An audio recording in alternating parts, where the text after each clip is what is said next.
Et je choisis d'être ancré dans la pensée. Et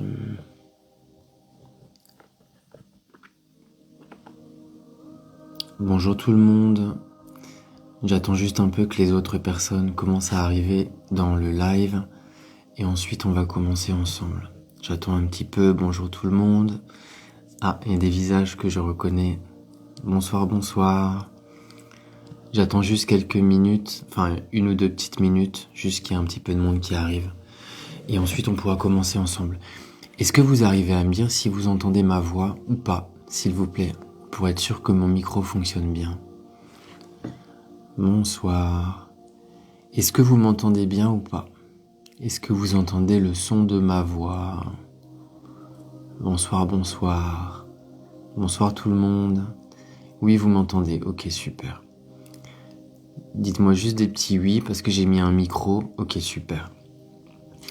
Bon alors, on va pas trop attendre parce qu'en fait je me suis rendu compte que faire un live à 21h30, j'allais être déjà mais bien fatigué et du coup je vais pas tenir longtemps. Mais bon, en fait ce que je vais faire c'est que je vais vous partager un petit podcast sur l'essentiel des informations que je partage dans ma formation. Juste pour partager tout ça en fait, les différentes étapes qui selon moi sont tellement importantes. Et puis après, peut-être si vous avez envie de poser des questions ou des choses comme ça, n'hésitez pas. Vous pouvez me parler soit directement sur la messagerie du live, soit vous pouvez me parler dans le groupe WhatsApp avec les questions.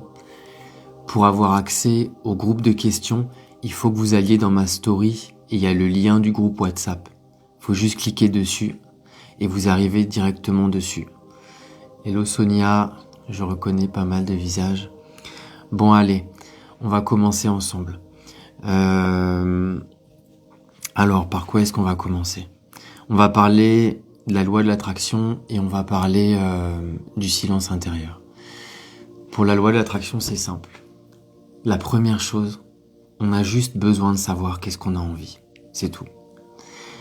Et c'est quelque chose que naturellement on sait. Et souvent les gens se disent, moi je sais pas ce que j'ai envie, mais je sais ce que je veux pas. Quand on sait ce qu'on ne veut pas, naturellement on sait ce que l'on veut. C'est à nous d'éclaircir ça avec notre conscience en fait. Donc première étape, si toi qui es en train d'écouter cette vidéo, au jour d'aujourd'hui, tu te sens peut-être bloqué ou il y a des choses que tu as envie de réaliser et ça fonctionne pas, la première chose, tu dois savoir ce que tu as envie.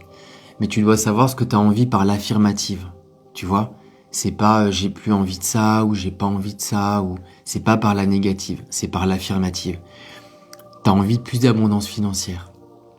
C'est pas j'ai envie de me débarrasser de ma pauvreté. Sinon, c'est sûr que tu vas continuer de l'attirer à toi. Bref, ça c'est la première chose. Tu dois savoir ce que tu as envie. Deuxième chose, et c'est la plus importante de toutes. C'est la plus importante de toutes. Si ton désir était déjà réalisé, qu'est-ce que tu ressentirais? C'est aussi simple que ça. Là, maintenant, alors que je suis en train de te parler, essaye de te scanner à l'intérieur. Et pose-toi la question. Si maintenant la chose que j'ai le plus envie dans mon existence était réalisée là, maintenant et ici, qu'est-ce que je ressentirais? Tu vois, je te donne un exemple. Si par exemple, tu as envie de plus d'abondance financière, par exemple. Admettons que tu as envie de plus d'abondance financière. Qu'est-ce que tu ressens si tu as toute cette abondance dans ta vie? Qu'est-ce que tu vas ressentir? Tu vas peut-être ressentir de la liberté, du bien-être, de la sécurité. Peut-être que tu as envie d'avoir une relation idéale, une relation d'amour. Admettons, dans cette relation idéale, là maintenant, admettons que tu es en train de la vivre et elle est réalisée, cette relation-là. Qu'est-ce que tu ressens dans cette relation-là? Tu ressens de l'amour, tu ressens du partage. Essaye de le ressentir avec tes tripes, pas avec ta tête, mais avec ton cœur. Qu'est-ce que tu ressens? Tu ressens du partage, de l'amour, de la complétude. Tu dois vraiment identifier les ressentis que tu as à l'intérieur. Ce ressenti de ton désir réalisé, ça c'est la clé. Et t'as rien d'autre à te souvenir que ça. Ce ressenti-là, tu dois pouvoir le ressentir. du matin quand tu te lèves jusqu'au soir quand tu te couches. T'as rien d'autre à faire. Et souviens-toi de ça. La première heure quand tu te réveilles. Et surtout le premier quart d'heure lorsque tu ouvres tes yeux le matin. Le matin quand tu ouvres tes yeux dans ton lit, tu sors pas de ton lit. Tu restes sous ta couette et tu te concentres à l'intérieur sur qu'est-ce que tu ressentirais si ton désir était réalisé. En faisant ça, tu es en train de balancer tout l'ancrage énergétique pour le reste de ta journée.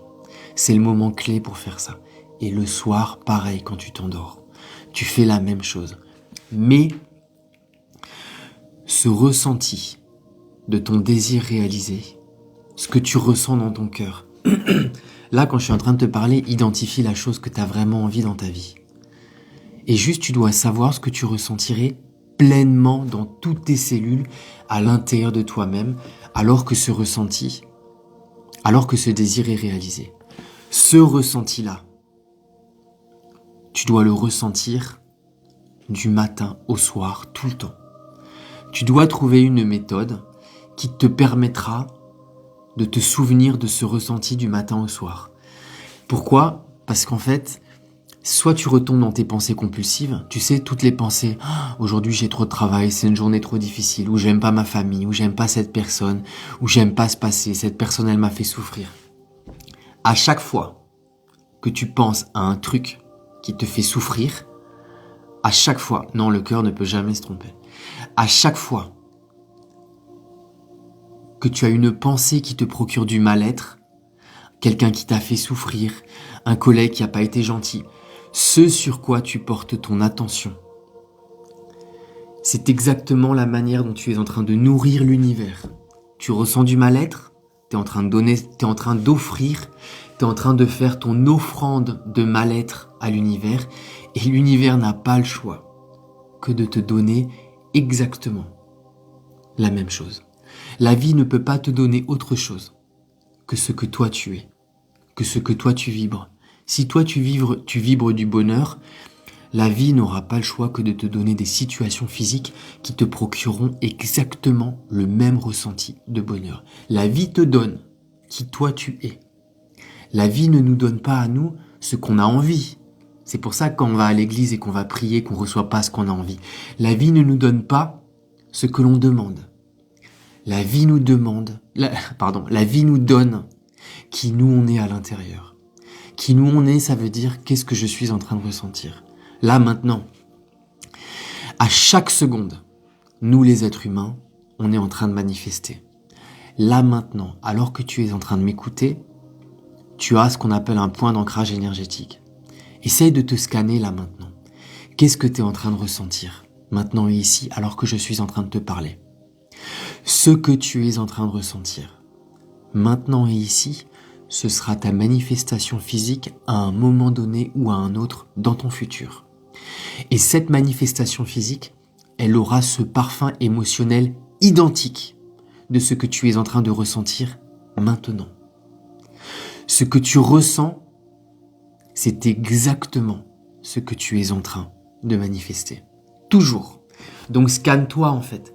Tu as juste besoin de te scanner à l'intérieur, déjà pour te responsabiliser. Que nous les êtres humains, on est responsables d'absolument tout ce que nous vivons. Absolument tout.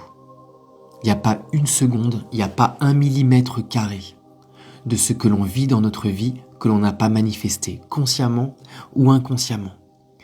À chaque fois que tu as un ressenti intérieur, scanne-toi, juste tu te scannes. Qu'est-ce que je ressens ? En fait, soit tu ressens du bien-être, soit tu ressens du mal-être, ou alors tu es neutre entre les deux. Mais à chaque fois, ce que tu ressens est en train d'envoyer une impulsion à l'univers qui est en train de lui dire « manifeste une situation physique qui va me procurer ce même ressenti énergétique. » Donc, si actuellement dans ta manifestation physique, t'as pas d'argent, mais qu'à l'intérieur de toi, tu ressens une grande abondance financière, tu ressens de la sécurité, tu ressens du confort, tu ressens de la liberté, la vie n'aura pas le choix que de te donner une manifestation physique future avec ce même parfum émotionnel de sécurité, de confort, Donc voilà, c'est pour ça qu'il est tellement important d'être constamment à l'écoute de ce que l'on est en train de ressentir à l'intérieur. Si tu ressens la colère, la vie va te donner plus de situations physiques où tu vas ressentir cette même colère. Tout ce que tu souhaites manifester dans ta vie, c'est déjà à l'intérieur de toi. La seule chose dont tu dois te soucier, c'est comment est-ce que tu vas manifester consciemment ce ressenti à l'intérieur de toi-même qui va venir manifester cette situation physique que tu cherches. Si tu as envie d'un chéri ou d'une chérie, qu'est-ce que tu vas ressentir quand tu vivras avec? Tu as envie de plus d'argent ou d'abondance financière? Qu'est-ce que tu vas ressentir quand tu l'auras? C'est là-dessus que tu dois te concentrer.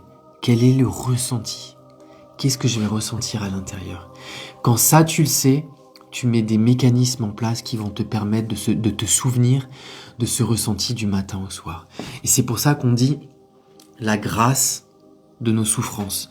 Nos souffrances sont là pour nous dire attention, ce que tu es en train de manifester maintenant n'est pas ce que tu souhaites. C'est pour ça que c'est en train de te faire souffrir. La souffrance, elle est là à l'intérieur de ton cœur et elle est en train de te dire allô, regarde-moi, parce que si tu me regardes pas, je vais te faire souffrir encore plus. Et lorsque tu en prends conscience, tu changes uniquement ton attention. Tu recalibres ton attention intérieure dans la direction de quelque chose qui te procure du bien-être. C'est toi qui choisis. Alors oui, au début, c'est un peu difficile quand on n'a pas l'habitude de contrôler nos pensées et nos émotions. Ça, j'en ai tout à fait conscience. Et c'est pour ça que le silence intérieur, ce foutu silence dont je parle tellement, est tellement important. Le silence, en fait, à l'intérieur de nous, c'est pas un état d'hypnose ou c'est pas un état où on est perdu. Le silence, c'est un état palpable qui est une expérience. Les pensées ne s'arrêtent pas.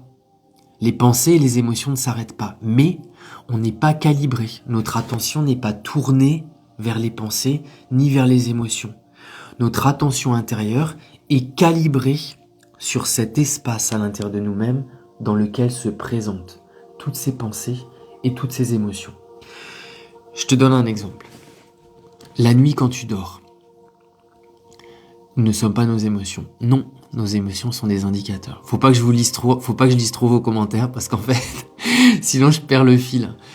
Vous voyez, pour vous donner un exemple avec le silence intérieur.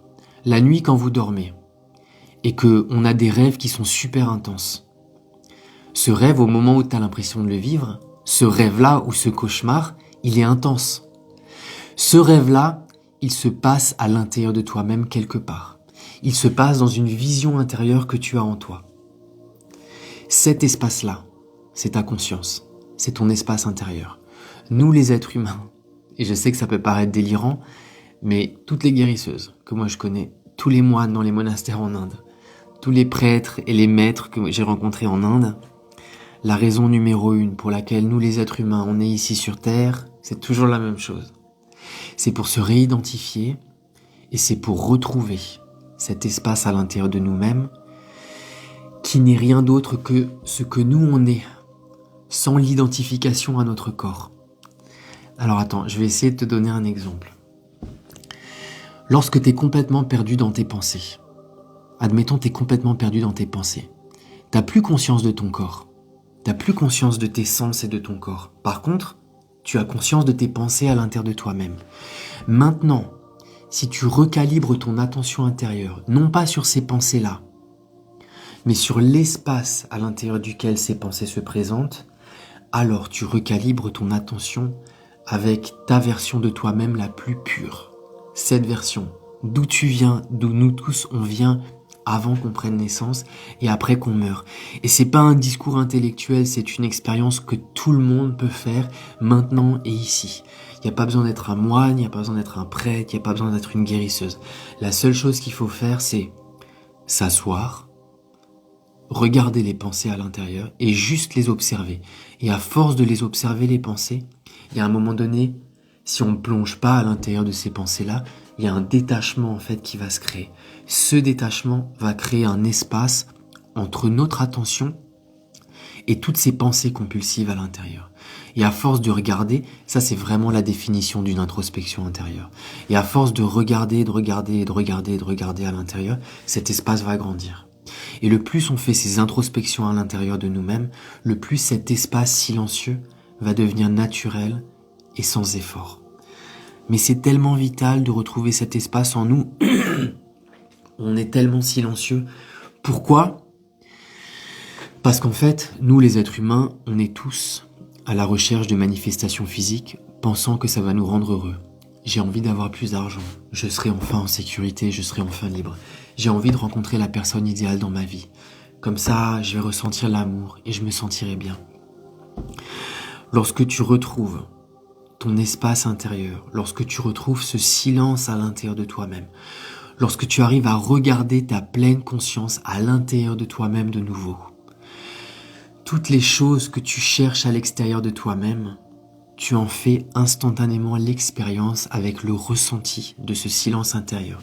Le silence est la somme de toutes les émotions les plus hautes qu'il existe pour nous les êtres humains. C'est un peu comme si tu prends la couleur blanche, je suis pas un scientifique sur le sujet, mais c'est un peu comme si tu prends la couleur blanche qui est la somme de toutes les couleurs qui existent. Lorsque tu te réidentifies avec ton silence intérieur, tu te réidentifies avec absolument toutes les émotions et tous les ressentis qui sont disponibles pour nous les êtres humains. Et c'est là que tu te rends compte que tout ce que tu recherches à l'extérieur est déjà disponible à l'intérieur de nous-mêmes. Ça ne veut pas dire que les désirs sont mauvais, ils sont pas mauvais. On est ici pour ça, pour faire des expériences et avancer sur ce chemin. Mais de croire que l'on ressentira quelque chose uniquement lorsqu'un désir est réalisé, ça c'est faux. Et c'est une bien mauvaise punition, quoi. Mais c'est le chemin pour lequel nous, on est tous ici sur Terre. Maintenant, il y a une des choses qui est les plus pénibles pour nous tous, par rapport à cette loi d'attraction, par rapport à la méditation, par rapport au silence intérieur, c'est la persévérance. En fait, il n'existe pas de juste milieu. Moi, mon maître en Inde le disait tout le temps. À l'ashram et au monastère, il le disait tout le temps. Il n'y a pas de juste milieu. Et Neville Goddard le dit aussi. Je l'ai encore lu ce matin dans un de ses livres. Il n'y a pas de juste milieu en fait dans nos pratiques spirituelles. Il n'y a pas de soit tu es en train de monter, soit tu es en train de t'élever, soit tu es en train de devenir plus conscient, soit tu es en train de perdre ta conscience. Mais il n'y a pas de point neutre en fait. Donc soit nous les êtres humains, à chaque seconde et à chaque moment de la journée, on est consciemment en train de reprendre la maîtrise de nos pensées et tout simplement on est en train de reconscientiser notre propre conscience, ou alors c'est l'inverse. On est en train de devenir un peu plus inconscient et toute cette compulsion de penser à l'intérieur de nous, tu sais ce mode autopilote où toutes les pensées elles passent toutes seules, ou alors on est en train de redescendre. Mais il n'y a pas de juste milieu. Alors je sais que beaucoup sont en train de se dire « Oh purée, mais alors Olivier là, ton histoire c'est ingérable parce que les pensées il y en a trop. » Moi je suis passé par là. Et pour vous raconter une petite anecdote, c'était tout au début de mon cheminement spirituel. C'était à l'époque où j'habitais en Australie, j'habitais à Melbourne. Et c'était le deuxième grand voyage que j'ai fait en Inde. Et j'avais une pratique spirituelle et je pratiquais tout le temps. Et franchement, c'était horrible. Parce que je me rendais compte que mes pensées, mais elles ne s'arrêtaient, mais jamais. Et je me suis dit, mais jamais je vais y arriver. Et on était en train d'aller vers un ashram où il y avait un maître donc il est plus dans son corps, il est plus là, mais il était complètement réalisé, on est allé le voir. Et je me souviens, je suis allé là où il était, je me suis assis en face de lui et il me pose quelques questions et je le regarde et je lui dis mais c'est tellement dur de reprendre le contrôle de nos pensées. Et il me regarde et il me dit, avec sa tête de papy, si j'avais sa tête à vous montrer, vous pourriez pas le croire. Et il me dit, si tu penses que c'est dur, alors ta prière sera exaucée et ce sera dur. Mais si tu penses que ce sera facile, alors le chemin sera beaucoup plus facile. Et la vie mettra sur ton chemin des moyens qui te permettront d'accéder beaucoup plus facilement, en fait, à ce silence intérieur. Et ça m'a marqué, en fait, parce que je me suis dit, mais alors juste me dis c'est facile et ça va être plus simple. Et je me souviendrai toujours où la première fois, ça a été quelques années après, la première fois, du coup, dans l'ashram, dans le monastère où je suis resté quasiment 4 années. Et au bout de 2 ans, je me souviendrai toujours, c'était un matin, je pense qu'il devait être 3 heures, parce qu'on méditait tous les jours à partir de 2 heures du matin. Et je pense que c'est vers 3 heures, et c'était la première fois que ma tête était complètement éteinte. Et je me souviens que ça c'est vraiment l'expérience que je souhaite à tout le monde. J'étais assis, et j'avais mal. J'étais le seul blanc, il n'y avait pas de chaise. Vous savez, les Indiens, ils ont cette chance, c'est que quand ils sont originaires de là-bas et qu'ils sont nés au village, je me souviens, tout le monde dormait sur du béton, ils avaient jamais mal, le matin ils étaient frais, moi j'étais le seul à avoir un matelas, je dormais mal la nuit, j'avais mal le matin parce que c'était trop inconfortable et j'étais pas habitué. Et dans mon inconfort, je me souviens à ce moment-là, ma tête s'est complètement éteinte. Et il y avait un silence colossal qui m'entourait, il y avait plus que de la conscience en fait. Et à ce moment-là, je me suis dit, ah, c'est ça. Et le truc le plus dingue, c'est qu'à ce moment-là, je me suis dit, mais purée, ça a toujours été là en fait. Cette espèce de conscience. Donc c'est reparti au bout de quelques minutes peut-être. Et après avec la pratique c'est devenu de plus en plus simple. Mais il faut pratiquer. Il faut pratiquer. Et il faut pratiquer à chaque seconde de la journée. Et vous allez voir qu'à un moment donné, votre pratique, même quand les gens vous parlent, même quand les gens sont en train de vous parler, même quand vous êtes en train de leur parler, vous allez voir que votre pratique ne vous laissera plus tranquille. Mais croyez-moi, si ce chemin de conscientisation de votre silence intérieur, vous ne le faites pas, si ce chemin où on ne reprend pas le contrôle de nos pensées, on ne le fait pas, le chemin devra être fait plus tard. Et s'il n'est pas fait dans cette vie, il devra être fait dans une autre, je vous le garantis. Pour avoir passé presque 15 années avec les guérisseuses en Indonésie, presque 4 ans avec les maîtres en Inde, et ils étaient quasiment tous réalisés. Tous les monastères dans la région himalayenne que j'ai visités, que des monastères bouddhistes, la même conversation est toujours le même. C'est toujours la même chose. Reprendre le contrôle de ce qui se passe là-dedans. Nous, les êtres humains, on essaie de contrôler absolument tout ce qui est là à l'extérieur de nous-mêmes. On essaie de contrôler les gens, notre situation physique, notre abondance financière, notre santé, notre alimentation, notre poids. On essaye de contrôler toutes ces choses-là qui sont extérieures. La seule chose qui est directement disponible, maintenant et ici, et sur laquelle on a la maîtrise, et dont presque personne ne se préoccupe, c'est ce qui se passe là-dedans. Mais ça, personne s'en préoccupe. On se préoccupe comment arrêter des guerres, comment faire ci, comment faire ça. Mais si seulement on arrivait à éteindre tout le bordel qui se passe là-dedans, mais toutes les problématiques que l'on recherche à résoudre se résoudront mais d'elles-mêmes. Et je vais te dire ce qui se passera quand le silence deviendra naturel là-dedans. Tu vois les animaux, c'est un exemple, hein, mais tu vois par exemple toutes ces grandes migrations qu'il y a aujourd'hui. Quand tu vois, je te dis n'importe quoi, mais une baleine qui va traverser un océan d'un endroit à un autre, et qui sait peut-être parfaitement comment prendre ce chemin d'un endroit à un autre. Quand tu vois la migration des animaux d'un continent à un autre, il y a une guidance en fait, il y a une forme de guidance de la nature, il y a une guidance qui les guide tous. Lorsque tu retrouveras ton silence, cette même guidance, tu y auras accès de nouveau. Comme les animaux. À la seule différence, c'est que nous, on a ce pouvoir de la pensée. Ce que n'ont pas les animaux. On a accès, comme les animaux, à cette grande conscience de l'univers qui est là pour nous guider sur ce chemin. Mais nous, on a la conscience de la pensée et c'est cette conscience créatrice qui est magnifique. Souvent les gens, et je le vois et je le comprends, c'est tout à fait légitime, mais je vois souvent les gens qui disent surtout pour les vidéos avec les animaux, où on voit aujourd'hui comment on maltraite en fait les animaux sur Terre. Ah mais l'homme me dégoûte et ci et ça. Ok, moi aussi ça me fait mal au cœur quand je le vois. Mais malgré tout, l'être humain a ce don d'avoir la pensée et la conscience de pouvoir choisir ses propres pensées, là où les animaux ne l'ont pas. Les animaux ont cette conscience avec ce pouvoir supérieur qui va les guider. Ce même pouvoir nous est aussi disponible pour pouvoir nous guider tout au long de notre existence, mais en plus, nous on a ce pouvoir créateur. Si et seulement si, on sait choisir nos propres pensées. Et pour ça, il faut reprendre le pouvoir de notre conscience du matin au soir. Là-dedans ne doit passer que les informations que nous on choisit. Il ne devrait y avoir aucune pensée qui ne passe là-dedans si elle n'a pas été le choix, si elle n'a pas été notre choix, si elle n'a pas été un choix conscient. Et c'est pour ça que le silence est tellement important, de reconnaître ce silence intérieur, parce qu'en fait, quand tu es ancré avec ce silence-là, toutes les pensées, ce que moi j'appelle des pensées poubelles, tu sais, toutes les pensées compulsives, elles passent, mais elles ne te touchent plus. Et ça change beaucoup de choses. Donc voilà, c'est surtout ça que je voulais partager aujourd'hui. Qu'est-ce que je pourrais te dire encore ? La dernière chose, nos résistances et nos souffrances. Ne les repousse pas. Ne les repousse pas.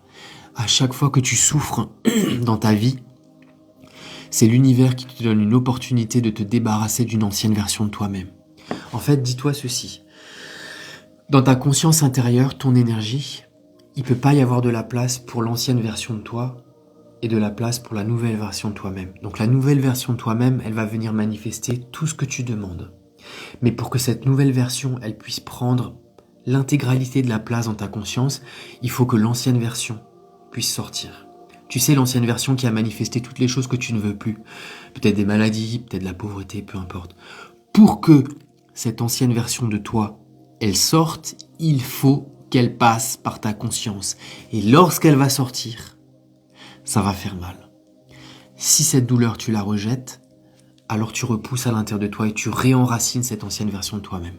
Si tu acceptes, si tu restes présent dans cette souffrance, si tu la regardes avec détachement, si tu sais faire comme ça avec tes bras à l'intérieur de toi-même et que tu sais embrasser cette souffrance suffisamment longtemps avec ta conscience intérieure, à un moment donné, cette souffrance se transforme.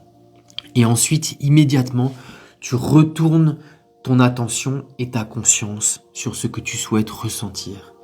Le ressenti de ton désir réalisé. C'est ça, la vraie définition de la persévérance. C'est toujours la même chose en fait.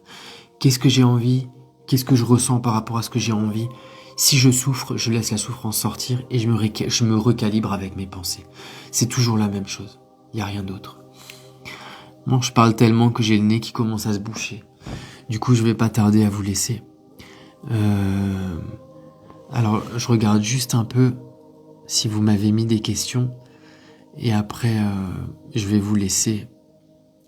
Je me bats tous les jours contre ces pensées qui polluent mon esprit. Dit Frédéric, t'as pas besoin de te battre contre tes pensées. Choisis uniquement les pensées que tu souhaites. Choisis uniquement tes pensées et mets toute ton attention sur ces pensées-là.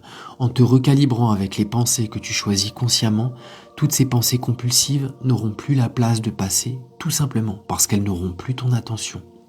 Donc concentre-toi plutôt sur ce que tu veux, plutôt que d'essayer de te débarrasser de ce qui ne te plaît pas. Concentre-toi sur ce que toi tu veux. Alors, je regarde un peu vos questions, si vous m'avez envoyé des choses.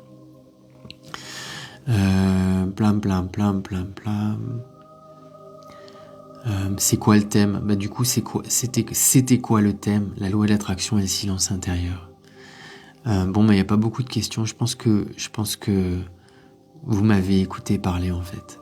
Comment changer de fichu quand les pensées sont négatives ? Je comprends pas ta question. Comment changer de fichu ? Tu pourras me remettre la question dans le groupe des questions si tu veux. Comment faire quand des pensées négatives s'invitent pendant notre manifestation ? Ne te calibre jamais. Je sais que ça peut paraître bizarre, mais notre manifestation physique, ce qui se passe présentement maintenant, c'est toujours une histoire ancienne. Pourquoi ? Parce que ce qui se présente maintenant est la manifestation d'une imagination passée. Donc, ta manifestation présente, c'est tout le temps old story, c'est tout le temps une histoire ancienne. Ne te préoccupe pas sur ce qui te plaît pas maintenant. Ce sur quoi tu mets ton attention, c'est exactement ce que tu reçois. Donc, si quelque chose ne te plaît pas, c'est exactement ce que tu vas recevoir par la suite. Par contre, si au moment où quelque chose ne te plaît pas, tu te souviens de te calibrer avec quelque chose que tu as envie, c'est exactement ce que tu vas recevoir. Bon voilà, je vais vous laisser les amis. Alors à quand le nouveau live ? Je pense que je vais essayer d'en faire un peu tous les jours ou tous les 2 jours. Je sais pas si je vais y arriver, mais je vais essayer. En tout cas, voilà. Bon, je vous souhaite une bonne nuit, je vous envoie plein d'amour. S'il vous plaît, je m'en rends compte dans mes groupes WhatsApp et je m'en rends compte avec mes amis tous les jours. À chaque fois que vous critiquez quelqu'un, à chaque fois que vous avez une conversation négative à l'égard de n'importe qui, à l'égard de n'importe quoi, C'est exactement ce que la vie va continuer à vous donner. Tu sais, quand tu critiques quelqu'un d'autre, que t'en sois conscient, que t'en sois pas conscient, à l'intérieur, tu ressens de la résistance. Tu peux pas critiquer quelqu'un et ressentir de l'amour. Quand on critique quelqu'un, quand on a de mauvaises pensées sur quelqu'un, on a de la résistance à l'intérieur. Quand tu ressens de la résistance, t'es en train de dire à l'univers, donne-moi encore plus de manifestations physiques où je vais ressentir cette même résistance. À chaque fois que tu dis du mal des autres, c'est de toi-même que tu es en train de dire du mal. À chaque fois que tu dis cette personne c'est pas approprié, ou cette personne si, ça c'est n'importe quoi, ou si ou ça, c'est tout le temps nous-mêmes qu'on est en train de punir. Tout le temps. S'il vous plaît, ne faites pas ça. Bon voilà, je vous envoie plein d'amour, je vous souhaite une bonne nuit, et je vous dis à très vite. Passez une bonne soirée et merci pour votre présence.